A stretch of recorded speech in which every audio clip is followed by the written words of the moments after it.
हा नमस्कार. आपण आता ऊसाचा खोडव्याचा प्लॉट पाहतोय. जरा तुमच्या लागणीचं उत्पन्न किती गेलतं, खोडव्याला तुम्ही रायझर वापरले आणि वापरल्यानंतर तुम्हाला काय बदल झाला ते माहिती सांगा. हे ऊसाची जात आहे, पहिली गोष्ट की 10,001 आहे. ओके. मला म्हणजे शेतीतलं काय ज्ञान नसल्यामुळं मागच्या वेळेस किती 31 टन ऊस गेलेला आहे आमचा. 2 एकरामध्ये. हा 2 एकरामध्ये 30 टन म्हणजे लागण. एकरी 15 टन गेलेला आहे. मग सुरुवातीला म्हणजे रायझर हे म्हणजे ऍक्च्युली मला म्हणजे डोक्यातच आलं नाही. माझा भाऊच आहे हे आपलं करतात, हा, म्हणजे ते हा, म्हणजे वापरतात सांगणारे, रायझर. मार्गदर्शन करणारे. मग सुरुवातीला आम्ही म्हणजे त्यांना विचारलं की बाबा कसं कसं काय काय करायचं. त्यांच्या प्रोसेसनं आम्ही रायझरचा खताचा जर विचार केला तर पावसाळ्याच्या आधी, आता मी भर लावलेली आहे त्या पावसाळ्याच्या आधी आम्ही रायझर खत टाकलेलं.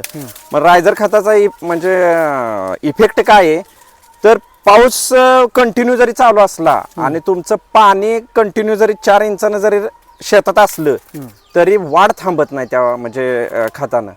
कारण मला भरपूर जण म्हणत होते की हाय असं मुळे थांबत्या, चोकोपोत्या, तू निचरा कर पाण्याचा. तुम्हाला जर म्हणजे तुम्हाला जर खरं कंडिशन पाहिजे असेल तर मग आम्ही इथं फोटो काढून म्हणजे तुम्हाला देऊ शकतो आम्ही. परिस्थिती काय आहे? हा मग आता तरी मला पण आता 4 जण अनुभवी माणसं सांगतात की बाबा कांडी बारकी पडते या ऊसावरती इफेक्ट होतोय. तर आता किती जर महिन्यात कांडी झाला म्हणलं खोडवा हा 4.5 महिने झाले बरोबर. नाही 4.5 किती 19 जानेवारीला संपलाय प्लॉट. हा जानेवारी 5 ते 5.5 महिने झालं. 5 ते 5.5 कांदे महिने किती झाले. मोजावर? खालून तळा तुमचा. 1 2 3 4 5 6 7 8 9 10 11 12 13 कांडी चालू आहे. आणि खाली जमिनीत गेलेले काय 1-2 कांडे वेगळे ती सोडून. रायझर खताच्या वापराबद्दल समाधान आहे का? समाधानी 1 नंबर आहे. कारण कसं आहे की तुम्हाला म्हणजे पाणी जर कंटिन्यू असलं तर ते ऊस तुरा फेकतो, परत फुटवा येत नाहीत. हे जे प्रॉब्लेम आहेत ते प्रॉब्लेम सगळे सॉल्व्ह होते. तुम्ही जी प्रॉब्लेम सांगितलं तुमची शेतीची ती जरा दाखवा बरं. काय परिस्थिती आहे जमिनीची? महत्वाचं जमिनीचं तर म्हणलं तर आता ह्या शेतात असं शेवाळ आहे.